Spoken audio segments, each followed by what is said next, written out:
My next guest is a gentleman I had the pleasure of meeting at the Red Pill Expo in Connecticut, actually, just a few weeks ago.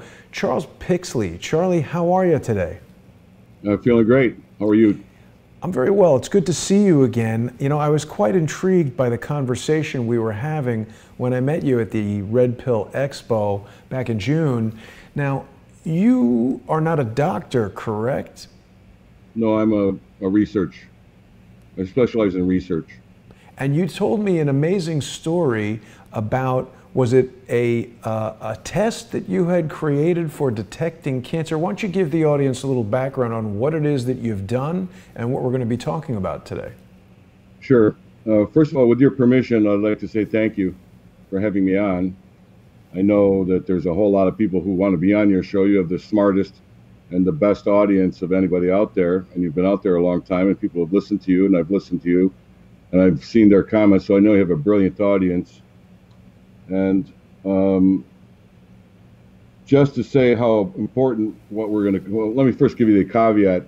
Under Title 21, Part 56 of the Federal Code of Federal Regulations, we're presenting this information for informational purposes only under the First Amendment and under Title 21.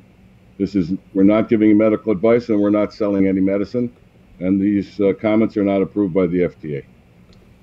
Just to give you an idea, overview, we'll talk today about a medicine called 714X, which was invented or created, or however you would like to phrase it, in 1968. It's been in use in the world public since then. Also, we'll talk today about two blood tests that we have and what presented and why these two blood tests and this medicine has presented such a threat to the big pharma industry. If we can pre-diagnose cancer 2 years before it happens with a 3% margin of error. And at that stage, with the 714X and proteolytic enzymes, we can eliminate that cancer threat 100% with no side effects and very inexpensively.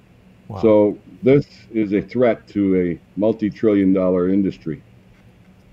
And furthermore, in the 1990s, when I started this process, there was nobody out there doing it. There was no internet. So we did it. We were the tip of the spear. There was doctors out there who were being harassed by the government, but very few people were talking about it. You mean holistic doctors, alternative medicine doctors, or what kind of doctors were being harassed? Doctors who had stepped away from the traditional chemoradiation or other therapies.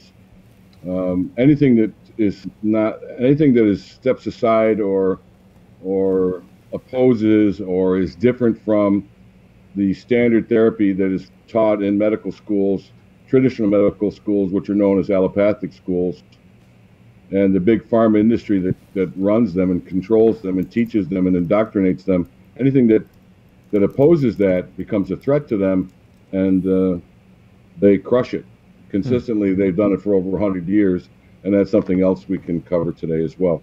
But sure. All of that is covered in this book. You're showing a picture of it there. It's called Do No Harm, 714X Defying a Hopeless Prognosis, which I composed and compiled in 1991. Once I heard, I'm a Vietnam veteran, and I took an oath at that time to defend the Constitution against all enemies, foreign and domestic. And a few years after that, after I was discharged, I had a profound spiritual awakening. And in 1990, I had a third red pill, or a third awakening, to the fact that there are numerous cures for cancer that the government has blocked. So once I learned that and learned about 714X and a few other therapies, which are also covered in this book and I can cover today, I was enraged that here's an industry that is knowingly and willfully blocking known remedies that can eliminate cancer with no side effects quickly and easily, and in favor of a very expensive, very deadly chemo and radiation, which is proven to be a total failure. Now, I know some of your listeners are going to say, well, I know somebody who survived. Well, yes, people do survive. 3% survives past 5 years. Out of 100% of the people who are told they have cancer, Wow. 3% survive past 5 years. You know, So Charlie, I have a friend, sorry to interrupt you, there's a bit of a delay on my audio. I have a friend who recently, in September of last year, died of leukemia. And I went to see him just a week or two before he died, and had a little bit of time with him, just he and I speaking. And he told me that he was ready to give up, and that the chemotherapy was too much, and that he couldn't take it anymore, and he just wanted it all to be over. Well, this is it. He didn't die of cancer then, did he? He died of the therapy. I mean, this is part of the problem. If you consider the cost is not just the money, which is extreme.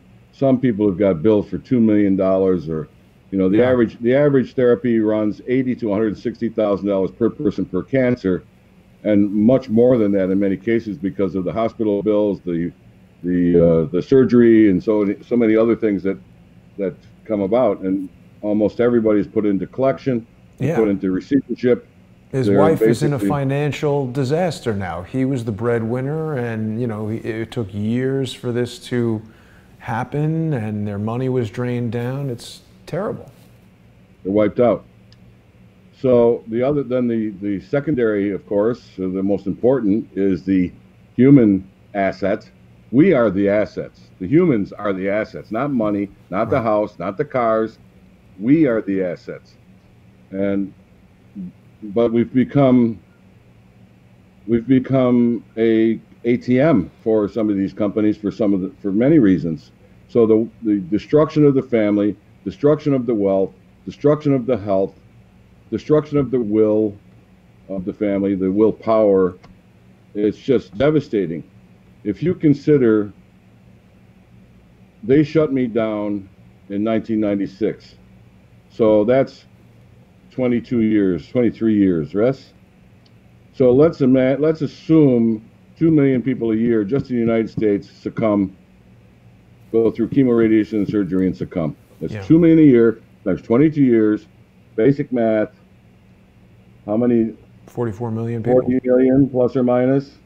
And let's round numbers of 100,000 apiece, just add 6 zeros to that 40 million, or 5 zeros to that 40 million. Billions. We're in the $1 trillion range almost every year. And so this is why I got angry. Well, but let me pause you a second, Charlie, because you've jumped ahead a bit. Now, you say they shut you down. Give us a little more background on exactly what it was that you were doing that got shut down. You wrote the book, Do No Harm, which I believe is based on the Hippocratic Oath, right? That's part of the Hippocratic Oath? So Correct. You wrote this book, and then what were you doing that got shut down? Well, here's what happened. If you don't mind me looking at my notes. I don't mind at all. Whatever you want to do. We conceived this business, which I called Writers and Research. The corporation was called Writers and Research, just a corporation, right? And we conceived it because of Gaston Nason, who created a ultra high powerful microscope capable of looking at live matter at 30,000x under a light microscope to observe. If you look at the bottom of that book picture that's on the camera right now, you see these teeny little white dots. This camera, or his microscope, was able at 30,000x to see those little white dots, which are somatides. Those somatides are indestructible. They're in all living things. And they are what's called pleomorphic. You can see them there. These are the blood cells. The little green circles are blood cells. And that little white dot next to the blood cell, those are the somatides. Now, those somatides, every human being has them. All living things have them. And he used numerous tests to destroy them, and they're indestructible.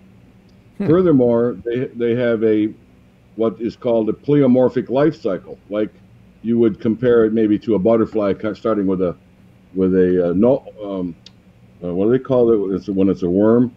Caterpillar. It starts a caterpillar, and then it goes into a chrysalis, and it comes out of the chrysalis as a butterfly. Yeah. Well, we're not butterflies, but we are pleomorphic in that one that says somatidian full cycle up there in the far part of your screen. Yep. In the far right or far left, that one, somatidian full cycle. You'll see the complete site there. So starting at the top, the somatides, one, they then go into spore form, and then they go into a double spore form, and then that's their cycle, and that's in a healthy living form, that's their cycle. However, under long-term observation, when you start to see the bacterial form, number 4, and then they go into 5, and then they see this rod form, and then the bacterial form with the double spores, and so forth, and then that grows into a globular forms, and then it bursts forth into a yeast form until it gets to the 16th stage. It's an anaerobic process of that somatide, which reveals that the body has gone into a cancerous state. And then there's other pictures in the book. You can see the complete cycle. You can see cells that have been blown up with AIDS and so forth. But the point being that by observing that cycle that I just showed you, or that Jason just showed you, you can pre-diagnose, hey, there's something going on here. It doesn't have to be cancer, but it's definitely something going on, and you're getting into a degenerative state. So miraculously, somehow he came up with the idea of how to eliminate these necrosis or cancer. All cancer cells, now this was also revealed by Otto Warburg in 1923, and where he won his second Nobel Prize. And a lot of people know about Warburg now, but they know about Warburg now because we taught it in 1990, 91, 92, 93, 94. We taught it back in the day when there was no internet. And we went on radio. I was on maybe 100 radio shows and a few TV shows, and hundreds of thousands of these books went out there, and the word got out. And we had a network of 4,000 doctors all over the world. And this Otto Warburg won his second Nobel Prize. He's one of the 4 Warburg brothers, famous Warburg family. And what he discovered was that all cancer, the cause of cancer, all cancer, the prime cause and prevention of cancer, is that all blood cells, when deprived of oxygen by over 35%, begin to ferment the blood sugar, and that becomes the neoplasm. And as it develops, those cells, now that they're anaerobic cells, no longer have the memory of their function, but they have the memory of replication. And then they begin to grow and form the tumor, or form the cancer, or form the Hodgkin's, or form the whatever, the formation of the type that your body conceives. So the point being that if you oxygenate, or if your cells are oxygenated, you're virtually impervious to the cancer. I'm not saying that's 100%. I'm just saying that's a tip that we need to remain oxygenated through exercise, through any way you can to just be healthy, keep your cells healthy. So those cells, both Otto Warburg and Nason revealed that all cancer cells, regardless of the stage, secrete a hormone known as human chorionic gonadotropin, or for short, HCG. And you can ask any doctor in any hospital situation who's familiar with cancer, and an oncologist, and they'll tell you that HCG is a factor. But what they also tell you is that it's not noticeable in all cancers. And this is false. Dr. Schildvector, our chief investigator, and I'll get into what that means in a minute, who is parallel to Nason, although he didn't have the microscope. What he had was the chemical basis. He was an MD, PhD, former professor of medicine at the University of Pennsylvania. He was my mentor, my master, my teacher, my partner, my friend. And he walked away from the hardcore medical industry, I should say the allopathic industry, not 100%, but he walked away from it because it wasn't answering his calling, which was to heal people, not to treat symptoms, but to eliminate their disease altogether. Charlie, may And I interject yeah, just one thing for a moment? I don't mean to interrupt, but I want to say not a problem. I think a lot of people are very interested in these alternative approaches to all matters of health, and certainly when someone finds themselves in the obviously desperate situation of a terminal diagnosis, they want to know about every option they could possibly have. I want to be careful, and I know you haven't done this, but there are a lot of people who are attracted to the type of information that we're discussing who feel like somehow doctors, traditional doctors, are evil or trying to do something bad. For myself, at least, I want to make it clear, I don't believe that. I have doctors in my family, and I've known many doctors over the years. I think that what we're seeing, and I'm interested in your opinion, I think that what we're seeing is that, in general, in any profession, there's sort of a generally accepted way of doing things, and then there are people who look for alternatives to that who have a tendency to be shunned. So I don't think personally that doctors are doing this intentionally. I think that when they go through the traditional process of going to medical school and getting their jobs and being residents, that this is an indoctrination, for lack of a better word, where I think most doctors, overwhelming majority of doctors, do believe that they're doing the right thing and they're trying their best to help people. I'm not sure I feel that way about executives at pharmaceutical companies or politicians making decisions about, you know, world or national health care, but doctors that I've met, for the most part, I do believe are sincerely trying to help. They're great. I mean, look at these are brilliant kids. You know, they come out of high school and they're already pre-genius. I mean, they just are so driven, and they make it through 9 arduous years and overwhelming expense and Right. and the training. But the allopathic industry is the allopathic industry. They have their way. That's the training. That is the indoctrination. It's not that they're evil. No, they're brilliant, but they're limited by their industry. And also part of going to college, and maybe some of you have experienced this with your own kids or through your own experience, that's why they call it a red pill. Why are we taking this red pill for the Great Awakening? Because we're realizing, wait a minute, what I learned isn't what it is. It Right. isn't true. Yeah. So the doctors that are out there, first of all, they're not going to sacrifice their 20 years or 10 years, or they just got out of medicals. They're not going to just jump ship and go another way and sacrifice all of that, for Right. one. For two, that's not what they studied. They didn't learn it. What I'm teaching here and have been teaching for the better part of 30 years, I came about because I studied. I took an interest in it. In fact, it took an interest in me. I mean, it kind of seized me. I just couldn't stop. And we had, in the 1990s, from 91 through 96, more like 94, but through 96, we had 50,000 terminal patients come through our hands, through our offices. That we didn't treat them personally. We took them, processed the information, helped them become informed through the Do No Harm.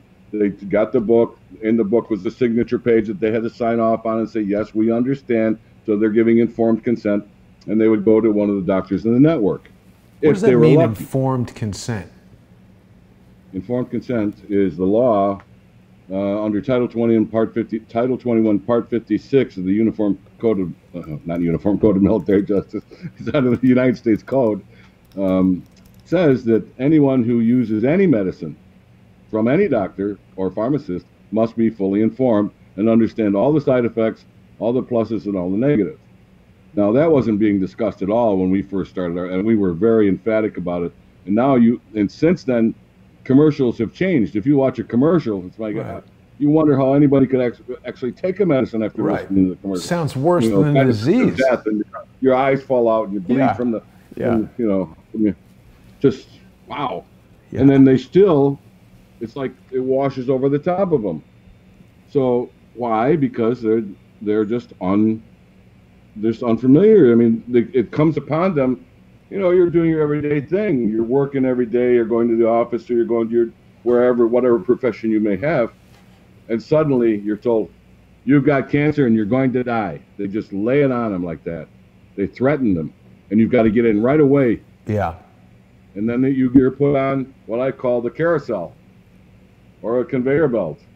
And you go in and you get your surgery if you have a tumor that's growth. And if no tumor of that size, perhaps you go immediately to chemo. And it's a standard chemo. For a certain length of time, for a certain type of cancer, you get this chemo. For another kind of cancer, you get this chemo. But it all comes out to the same. They're all the same in a certain way. And once that's done, they tell you you're in remission. And then 30 days goes by, which is the billing cycle. And now, oh my God, it's come back. I'm sorry. And you go on to another cycle. And I may be out of order, and I may not be saying it precisely so, but it's close. Because we heard this story from every single person who called in, and that was, as I told you, 50,000 we worked with, but hundreds of thousands came through, and they all told the same story. And what was the result that you saw in this pool of 50,000 patients? Well, 100% were terminal. Remember that. So some, they 2 weeks, they were just, there's nothing you do except make them feel better, and just make them feel better. Right. But we have some. I'll give you a story of Lillian Dufour. She's deceased now, so I can use her name. But Lillian Dufour was a sweet mama who lived nearby, and she heard it on the local radio. I did with a shock jock, and he was totally unlike yourself. He was playing the devil's advocate. Obviously, that was his style. And okay, you can do that if you wish, because it draws it out. Either way you do it, you're drawing out the information. So she heard it, and she had cancer in her throat, squamous cell cancer. And they put the radioactive, or the X-ray is what I mean to say. They put the probe right into her mouth and turned it on. And Lillian said to the technician, "It smells like my flesh is burning." And the technician told her, "Yes, Lillian, and you took it so well." What? Yeah. So what were they doing to her? They radiated the cancer, standard treatment. So her daughter literally, it's not an exaggeration, literally brought her back to life with an eyedropper at the time. She could not swallow, so she had to hydrate her a drop at a time. Wow. She somehow heard about us. She started on the 714X. She started on the proteolytic enzymes. And I forget how long, maybe 4 months, 6 months, something like this. By gosh, she was out doing square dancing with her husband. Wow. And her cancer was completely gone. So that's one story. Now, I'm not going to tell you that every single person had that kind of response. It doesn't work that way. The ones who survive overall, you got to have a little bit of body's capability. You can't be so far over the cliff that you can't be drawn back in. Right. A. B. You have to have a will. You have to want to live. And the ones who don't typically don't have that will. They're not fighters. They're just, oh, okay, and that's just the way it is. Mm. So go back to your question about the doctors. You see over the last 20 years, 30 years, you see a lot of people, a lot of doctors who broke away into the so-called alternative. And why is it called alternative to anything? It's just healing arts. Right. And those healing arts have been there, some of them 10,000 years, and they're still not recognized in this country because of the FDA and the NIH, the CDC, and the so forth. So there's a story to give you to wrap up why there's such resistance. It's endemic in the industry. It's endemic in I would say it's in probably in any of the scientific industries, or even look at Eastman Kodak. They knew about digital cameras in the 50s. And they were innovating digital sensors. It was a total disaster that Kodak didn't take the lead in digital photography. There you go. Ego. So now Dr. Schimmelweiss, I forget what year, but let's just say 1600s. Maybe it was 1800s, whatever. You can look him up, Dr. Schimmelweiss. Dr. Schimmelweiss, The allopathic industry studies what's called pathology. They study the body after it's deceased, or matter that's come from the body that's deceased. That's pathology. We study biology, life. While it's still alive, while it's active, we can learn more. Like if you look at a baby, that baby is changing so fast. You turn your head, you look back, and you go, "Oh my God, what happened?" Their face changes. They're point, point, point, point, point. They're going so fast. Well, Dr. Schimmelweiss discovered that there's so many mothers were dying giving birth because the doctors would come from the morgue studying corpses and go right to the give birth, but they never wash their hands. Oh. So he suggested, wait a minute, we need to wash our hands. Wow. Basic So stuff, man. And he was destroyed. They came after him. Oh my God, how could you possibly? So, yeah, this is him, right? That's the guy, the poor guy. They beat him up. You know, there he is, 1865. So because he suggested that we should wash our hands so we don't kill our patients. Now, stop right there. You see Louis Pasteur and the germ theory, Joseph Lister and Listerine, you know, connected to Listerine. But Louis Pasteur and Nason are two separate, they come from two different separate schools. In the beginning, Louis Pasteur said the germs cause disease, but there is another scientist by the name of Béchamp, Antoine Béchamp, who said, no, it arises from the milieu, from the inside, from the internal hole. The disease is coming out. It's not being put in by germs. In fact, you have in your lungs, everybody that's listening has in their lungs, all humans have in their lungs pneumocorrhea pneumonia. It's a friendly host bacteria that protects you until your body's immune system goes below the hierarchy of the pneumonia, and guess what happens? You get sick. Your body, your lungs start to fill with liquid, and you drown. So Pasteur and Béchamp fought, and then when Pasteur deceased on his deathbed, he said Béchamp was correct. So, but he didn't want to consent during his life. He didn't want to give in there. And also the industry took and ran with it. Just like with Edison and what's the Czechoslovakian? Everybody knows who he is. The famous. Oh shoot. Anyway, so the industry itself there's another Robert Koch. There's a lot of physicians who've come up since the 30s and the 20s.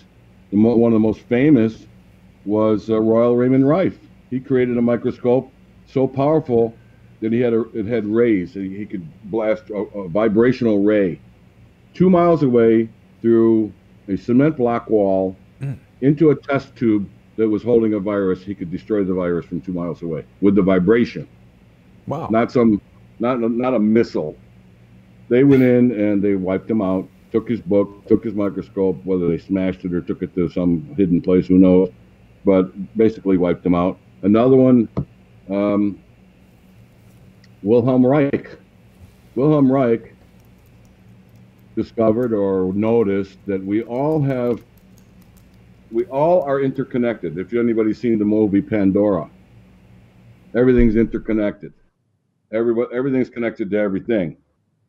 Wilhelm Reich suggested that, and he called it orgone. Well, they attacked him with such vehemence because the FDA said that orgone does not exist. But they attacked him and burned his books, banned his, and they went out and found the books and burned them. They actively went out to find where are these books, took them off the shelves and burned them. So if it doesn't exist, why do we have to go through all that? What are we afraid of? What are we hiding? Oh, you're afraid I might learn something? What? Fraud of the first magnitude. See there?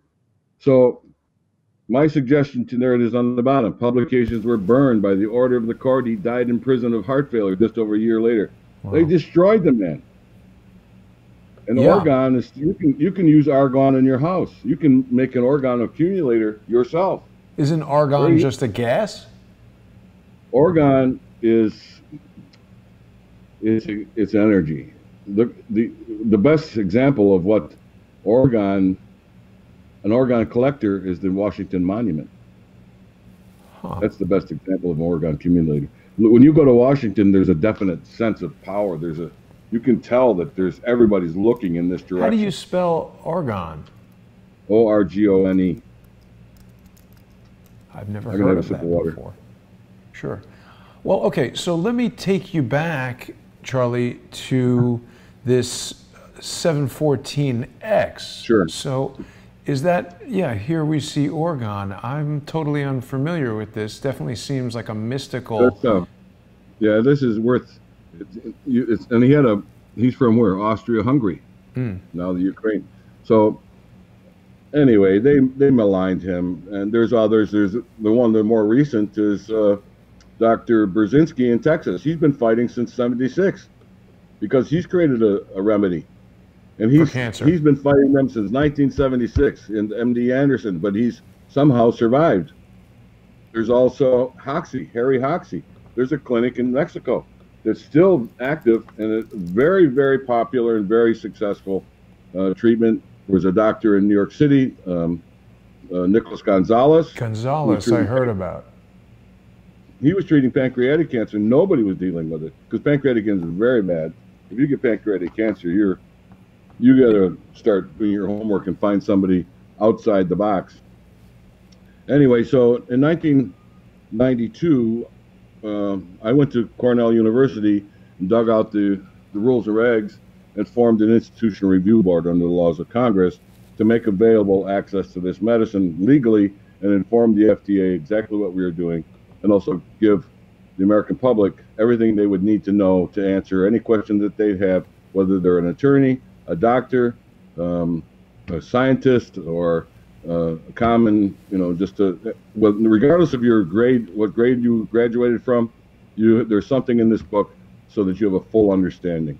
In '92, we published it, and in June of '92, Dr. Schilvector, our chief investigator, and by the way, Robert Atkins, the famous diet doctor, was on our board. Wow. On my board, and he had his WR radio show every single day. So there in New York City. So Bob Atkins was doing so much for so many people. He used everything. I mean, he was amazing.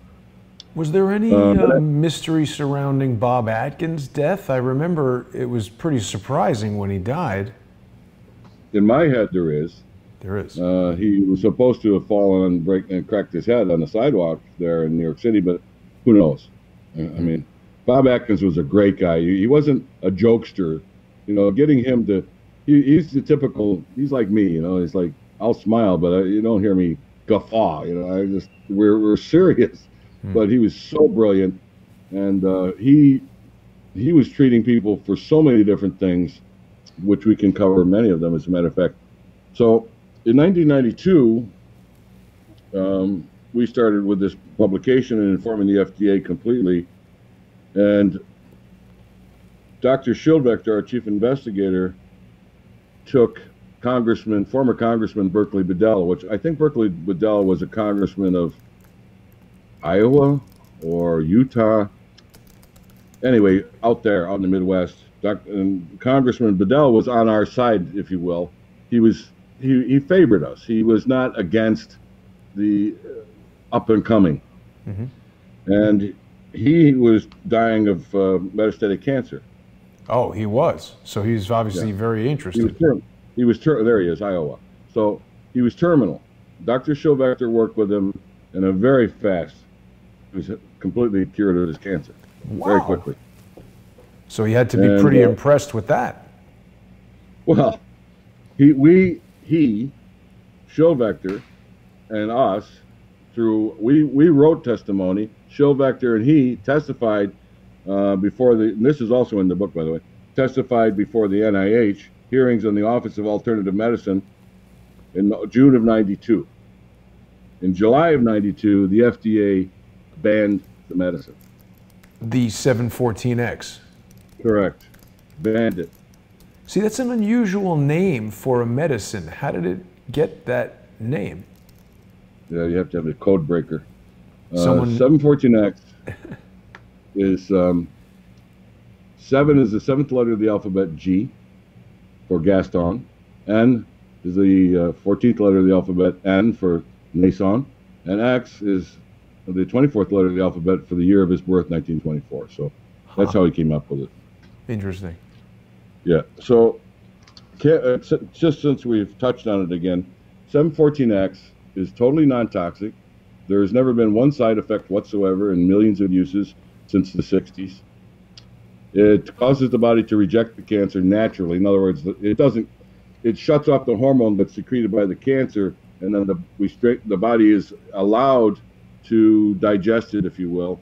And then we simultaneously, the client or the patron is encouraged to use proteolytic enzymes to help the body to digest the protein digesting enzymes. So in conjunction, we're flooding the body with nutrients such as minerals and elements. You're changing your diet to, you want to take out the sugar, massive amounts of sugar. You want to be careful what you eat. The 714X, the enzymes, prayer. If you have a leaning to that direction, then definitely that's encouraged. And also, get active and fight for yourself. So those are the basics. So then in '93, 6 or 8 months later, 9 months later, we went to Congress again and we made a presentation pointing out that universal coverage means all available, whether it's homeopathy or chiropractic or acupuncture, or you can't have comprehensive without being comprehensive. Right. And also this is a antitrust violation of a first order to block everything but on the basis that we know everything. When I talk about we mean the medical industry. The allopathic industry has set themselves off as the arbiter of truth of all things. And they've taken control of the FDA and the NIH and the CDC, and they decide what's going to come down. Now, so we made the presentation in Congress then. That was March. And by the end of March, the FDA showed up at our office, and they didn't raid the office, but they came in and they spent they came every day. We offered, Sherry Phillips came every day as an agent. She wasn't friendly. She wasn't mean, but she wouldn't acknowledge any human, we'd offer her lunch. Oh, no. There was no, she just kind of closed herself off. But she would go through every single file. Then in June, I registered as a lobbyist and started trying to work with Congress a little more. In August, that's August '93, I was summoned to the FDA in Rockville. At which point, the FDA said to me these exact words: if you don't stop doing what you're doing, we're going to find you guilty and put you in jail. Of what? What am I doing, first of all? Yeah, what are you guilty of? What am I guilty of? I'm teaching people. Oh, wow. Now, my reaction was, I made a lot of mistakes. I admit it. I'm not a perfect man, and at the time I was in my 40s and full of vinegar and full of fire, and sure. And I'm not a billionaire. I didn't have the wherewithal of like Mr. Trump, who has so many things and so many resources to call upon. I didn't have that. I didn't have the experience. So obviously things maybe I could have, there's other ways, but this is what went down. This is the way it happened. So Charlie, sorry, I'm just Googling for Sherry Phillips here, and I found this article from Paula Kurzweil, promoter of 714X Cure-All, faces prison for selling unapproved drug. Wait, it's about you. Yeah, that's right. July That is correct. 1996, Charles Pixley, Yeah, this is 48. not, yeah, but this, now you've jumped ahead 3 years. So in '94, I went to the Governor Wilson's office in California. Hold it. In June, I met with Governor Cuomo at a meeting, and there was legislation on. This is ironic considering what his son has done, but Governor Cuomo was very receptive, and there was a legislation on his desk about freedom for doctors to be able to treat their patients at will with anything. Yeah, Mario, great guy. I mean, you know, take it with a grain of salt, but anyway, he treated me. I couldn't ask for any better. And there's his son right behind him, right? You're talking about his son who's on CNN. Yeah. And then Andrew is in the other. He's giving him the high five. So the legislation was on his desk. So I said, "Hi, Governor Cuomo. I'm Charlie. I'm from Rochester." And he goes, "Hey, Charlie, how you doing?" And I told him what was going on with the cancer industry and what I was going through, and the resistance that I was meeting, and what had happened over the last 60 years. And he said, "Yeah, I've heard about that." He went back to Albany and he passed the bill. Wow, that was fast. That was great. So that granted physicians the freedom to practice medicine in any form in the absence of harm to the patient without reprisal. So that was big. Is that the right to try? Is that? No, that's Governor Cuomo back in '94. Oh, right. And his son probably doesn't even know it. So the right to try comes last year. Right. So then in the next month after all of that, obviously they were tracking me. I mean, because these things were coming down fast. In July of '94, they sent the jackbooted federal agents and raided the office. And they took everything, the files, the books, the computers, the typical raid. Now, one side note, Dr. Schildbechter in the 80s invented 2 cures for cancer and also a blood test, a chemical blood test, that we can pre-diagnose cancer 2 years ahead of time. And the blood test is still available and it's mailed to you, and I can explain that, and it's explained in the book. But he invented a cure for squamous cell cancer, melanoma, and this blood test. Well, in 1986, the FDA showed up on his office. At his office in Sterling, Virginia, right near Dulles International, and they handcuffed him on the lawn. He and his staff took everything out, and they told him that you have a choice. You can surrender your license, or you can go to jail. So he surrendered his license and continued to practice in Germany, where he was still licensed. Wow. Now, is this, am I looking at the right article here? I'm just Googling as you talk. I don't know if these are 2 New York men are serving time in prison. Yeah, that's me. But this is this is somebody else. This is a whole different, I don't know who these people are. Oh, but it's got that same woman from the FDA involved. Sherry. Yeah, she was active in the office at that point, I guess. Sherry Phillips. I don't know those guys. Okay, sorry about that. That's okay. She's busy, that Sherry Phillips. Right.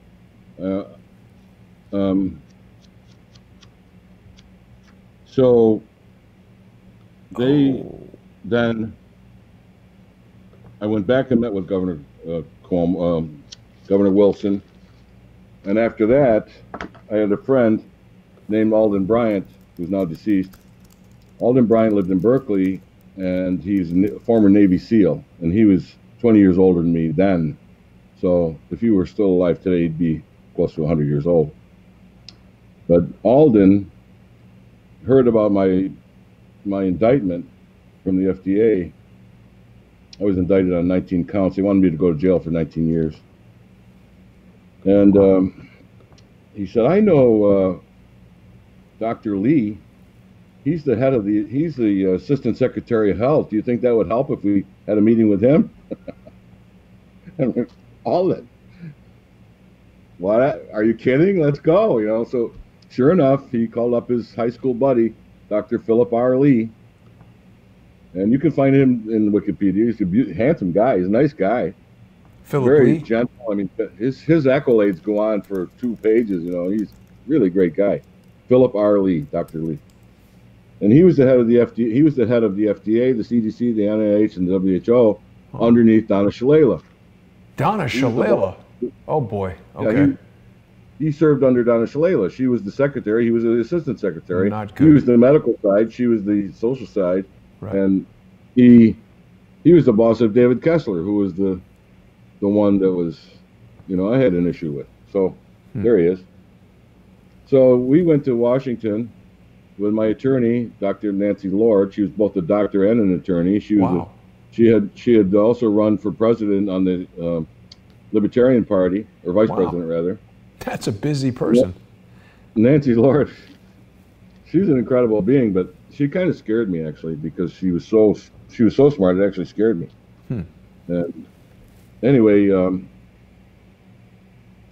we went to see that man right there, Dr. Philip R. Lee, and in his office there on the mall, the FDA, or at the headquarters of the HHS.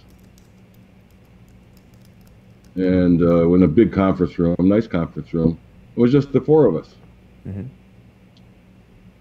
And now I present myself, you know, why am I here? You know, and I told him the story, what had just basically the way I just told you, except probably in rapid fire. I mean, I don't even know how I said it. I just laid it out there that this is what's going on. They're killing people with chemo and radiation. They're resisting, blah, blah, blah. I just told them the whole story. And I think a lot of these guys, as you said, they don't know. Certainly Congress doesn't know. Yeah. And the FDA controls Congress so easily, you know, and we've got a cure for cancer. Oh, wow, that's great. Well, how do they ask? They have no way of, how do they can't even question them. They can't even doubt them. And they just don't have the background. So I don't blame them in that regard. So anyway, I told them the story. Now, in the rules we found, in the rules of the FDA, now if I say this, I'll probably take the rules away, but in the rules, there is a clause, and it's so hard to find. It's one line and a stack of, you know, regulations that the assistant secretary can grant a waiver to bypass all this approval process. Now, because of Kefauver in the 60s and thalidomide, and all the damage that thalidomide did to so many people, and now DES is doing the same thing. You know, children are being born with arms sticking out of their shoulder, you know, with their hand is sticking out of the shoulder, and deformities of all forms, and horrifying, just horrifying. So Kefauver created an amendment. Now the drug companies had to prove efficacy and safety. So the way homeopathy, the reason I was so adamant and so sure that I hadn't done anything wrong. There you go, DES. Is because homeopathy is totally harmless, and it's been fought. The allopathic industry has fought homeopathy since forever. They just have always called it quackery, and it's useless, and there's no, you know, there's no proof, and on and on and on. Charlie, something crazy happening with my computer right now. I'm sorry. Hang on just a moment. I'm not sure what's going on. Are you still with me? I can see you. Yeah, it's there. Okay. I don't know what happened there. Sorry about that. Well, we're touching on some heavy stuff. So anyway, the homeopathy is grandfathered into law. It doesn't require approval. The entirety of the materia medica of homeopathy was grandfathered into the FDA Food, Drug, and Cosmetic Act back in 1902, 1906, something like that. And once again, a New Yorker by the name of Royal Copeland, who had been a dean of the homeopathic medical school in New York City, and thereafter became the commissioner of health for New York State, and after that became a senator, federal senator for New York State, and he was involved in the drafting of the Food, Drug, and Cosmetic Act to protect the public. And he made sure that that was grandfathered into law. So I'm sitting there thinking, hey, this is homeopathic.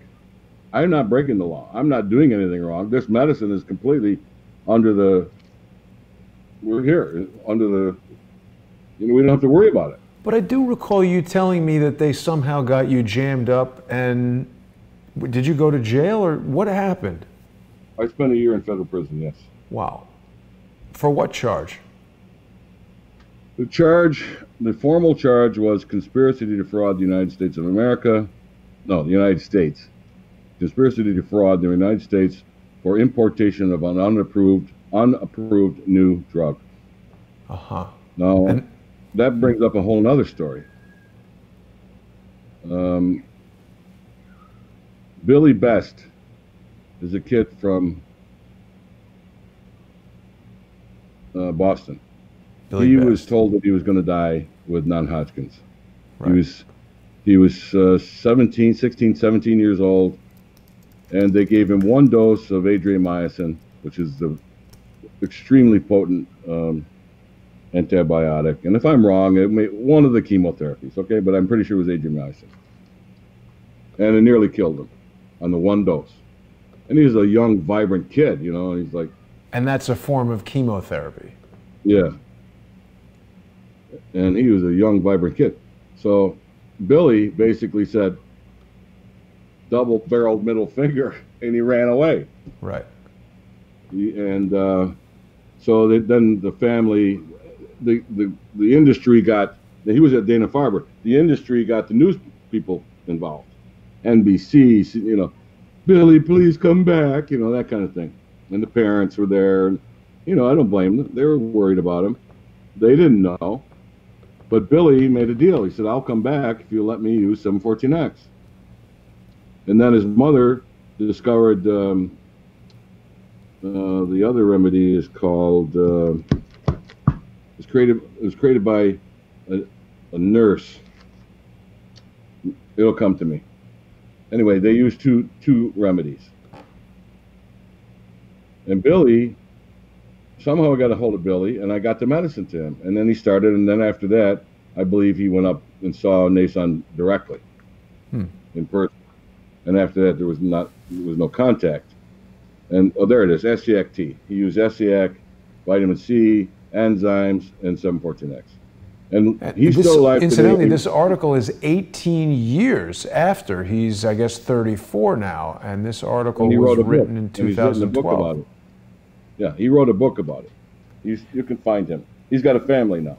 And of course, doctors would tell you that this is anecdotal, that there hasn't been a double-blind study, there hasn't been whatever it is that they need to have.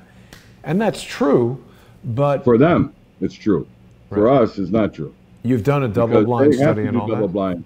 They have to because they provide poisonous, deadly, horrible, disfiguring treatments. Homeopathy doesn't do any of that. And furthermore, it's unethical, double-blind. If you got something that you think works, you can't deny it to somebody who's dying.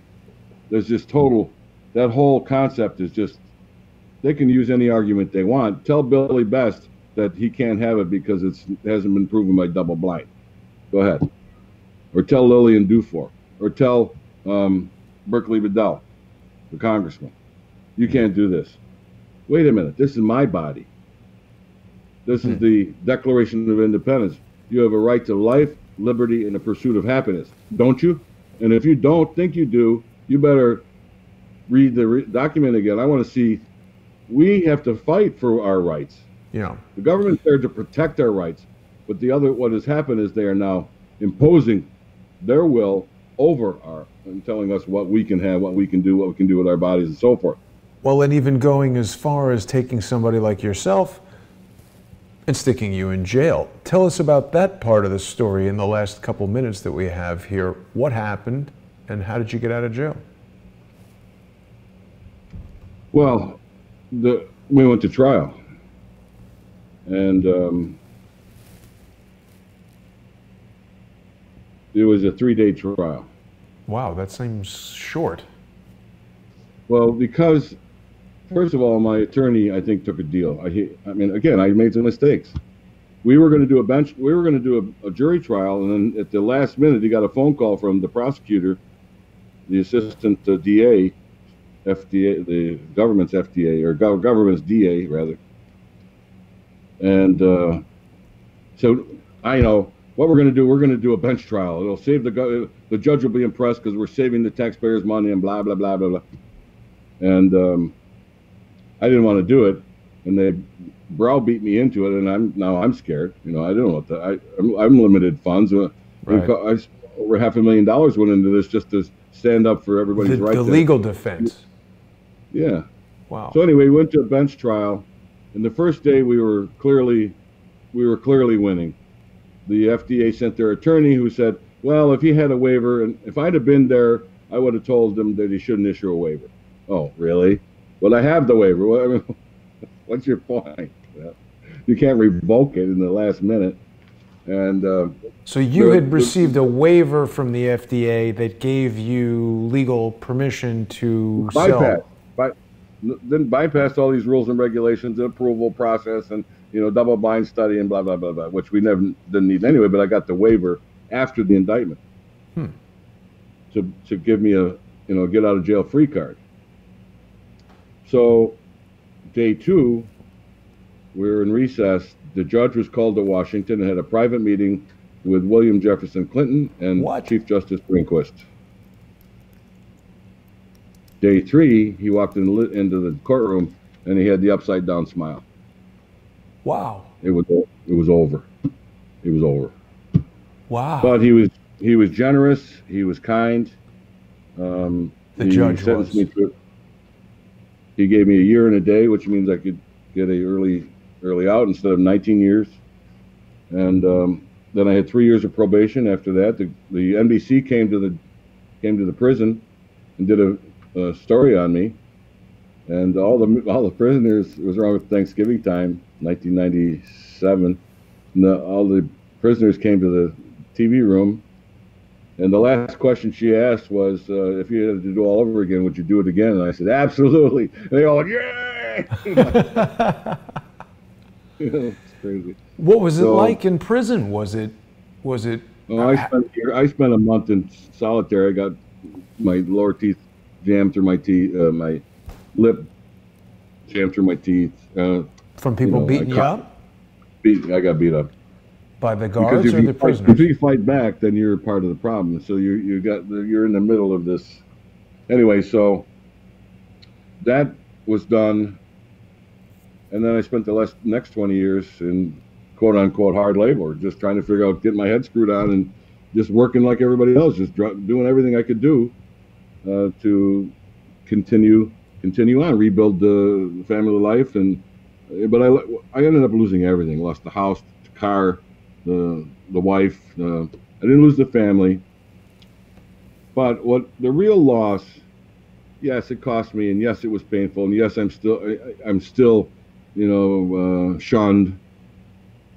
The real cost is the millions of lives that are lost every single year because the government blocked, yet again, one more therapy that is readily available. You can still get it. Wow. I don't touch it anymore. I'll teach about it. I'll talk about it. I'll train about it.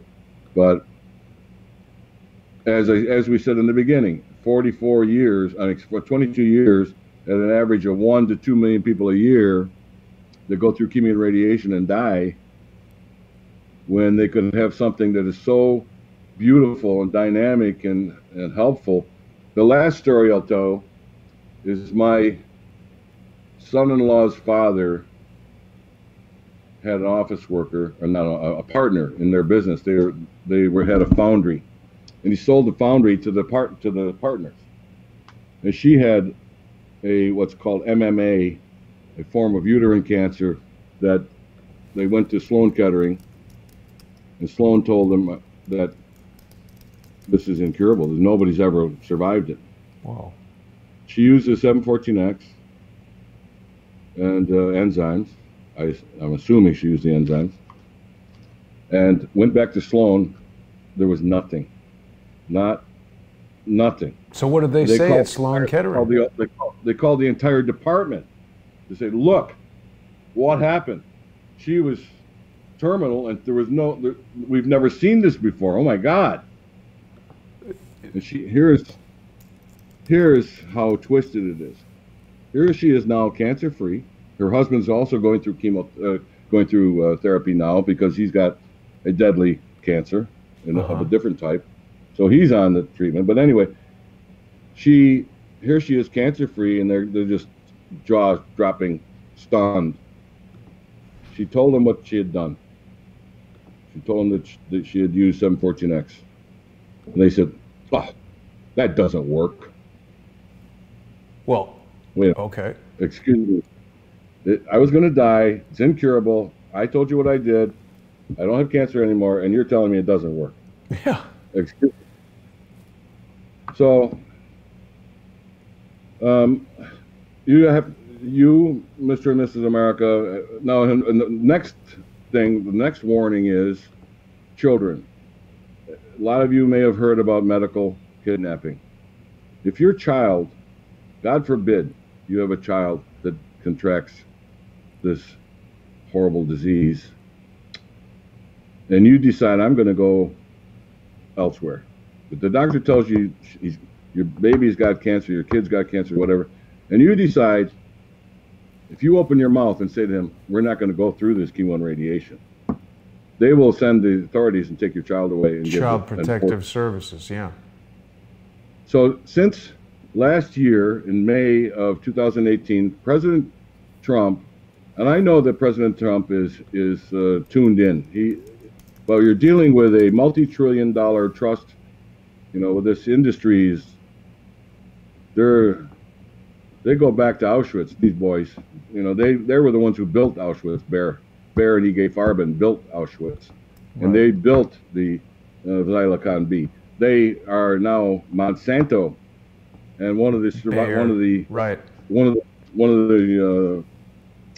prisoners from the Nuremberg trials, one of the ones who were sentenced to prison because of his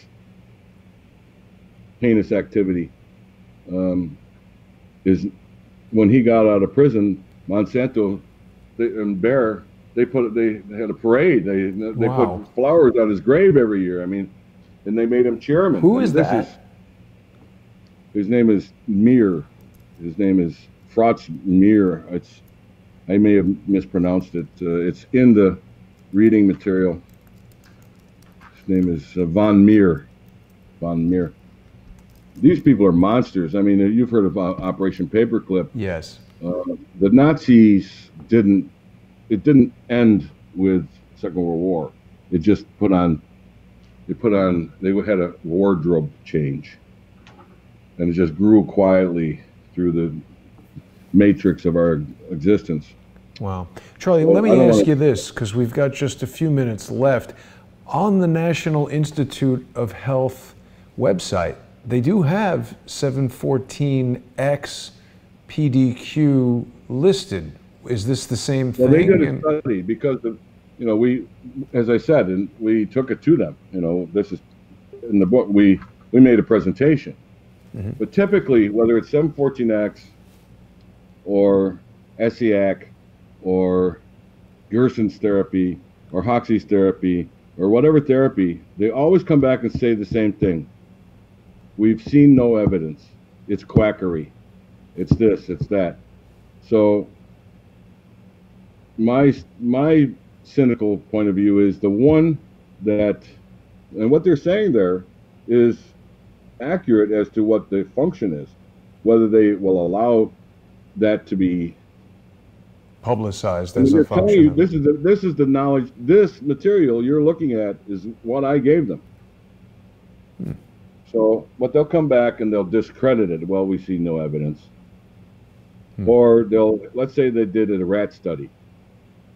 They manipulate it. If you understand what I'm trying to say. So that's what happened when Donald Rumsfeld ran Searle Pharmaceuticals, and they accidentally developed aspartame, which is sold under the brand name NutraSweet for diet sodas and stuff. They modified the rat samples before they submitted them to the FDA and said there was no cancer in these rat samples because they had removed the tumors. And that was approved as safe by the FDA, causes holes in the brain. your thing, they threw you in jail. Absolutely off the chain crazy.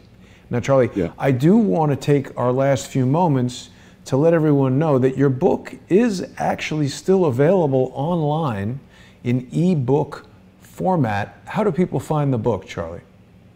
Well, what I've done here is I had 1 or 2 copies left. Back in the day, I published them and you know, they were fairly inexpensive. But now I put it into an e-form. I scanned it and made it into a PDF file, and it's got thousands and thousands of hours of information. There's an article in there that appeared in the Globe and Mail on the Saturday edition, like in your New York Times Saturday edition, the Globe and Mail Saturday edition, written by Robert Michael,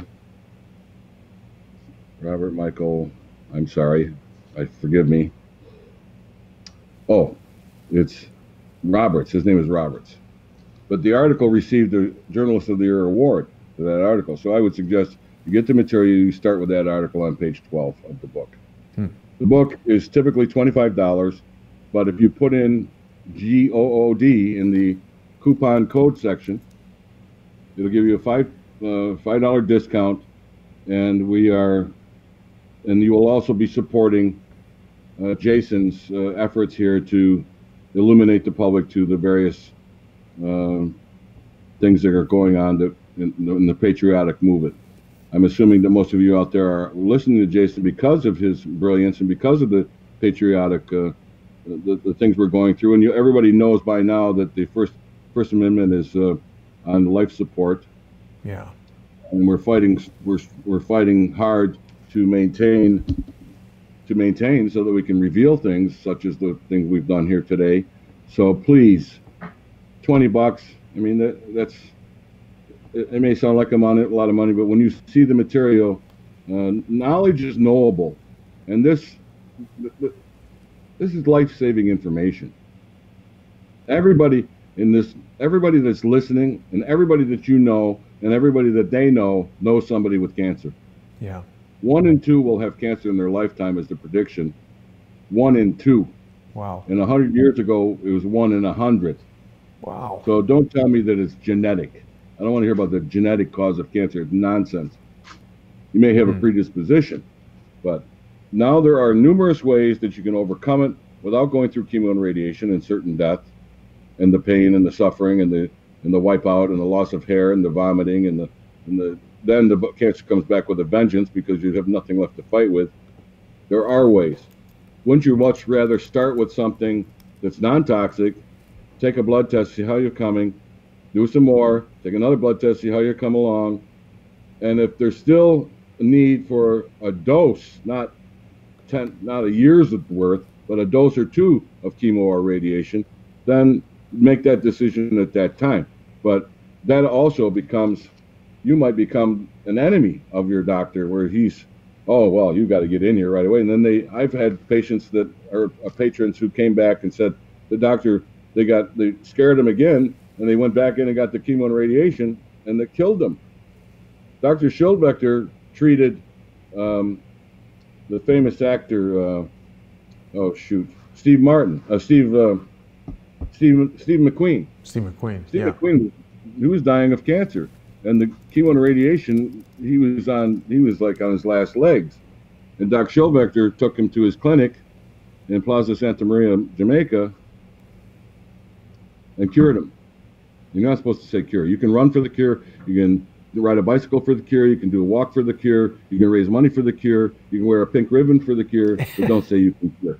Right. So Dr. Schildbecker cured him and told him, Steve, when you go back to the States, do not under any circumstances go under chemotherapy. You're still healing. You just take it easy. Sure enough, he went back in, the doctor freaked him out, he went on chemo and it killed him. He only lived to be 50, Steve McQueen. Yeah. Probably was like a huge cigarette smoker. I'm not hugely familiar. He was Bullet, right? Yeah. He's like a 1960s and 70s tough guy, probably smoking cigarettes everywhere he went. Probably. I mean, the baby boomers would remember him more than the millennials, but still, I mean, it's just one more one more poignant story. I mean, it's just anecdotal. Right. You know, that Right. these things Well, happen over and over and over and over and over, and it's anecdotal. Well, right. everybody has a right to make up their mind. Everybody has a right to make their own decision, how they want to be treated. But you have to have the knowledge to fight back. Yeah. Say, look, I've read this, this, this, and this, and this. What about that, doc? And if you can't question your doctor, and how many over the last 10 years, how many of your patients are still alive? If you don't have the nerve to say that, right. well, you're uninformed. It's good. You need to be informed. So here's one that will also give you access to many, many, many more. So many of you have heard of Ty Bollinger, who did out the Truth About Cancer series, 9-part series. Right. Yes, with Edward G. Griffin. Everything that he said in that 9-part series, I was teaching in the 90s. So I was despondent, and I was sad, and my ego was burned because he didn't invite me, and blah blah blah. But I realized later, that's the fruit on the tree of the seeds that we planted. Because now the so-called alternative industry is multi-billion-dollar industry, and people are really waking up and really starting to pay attention. So please, help out Jason. Buy the book from Jason.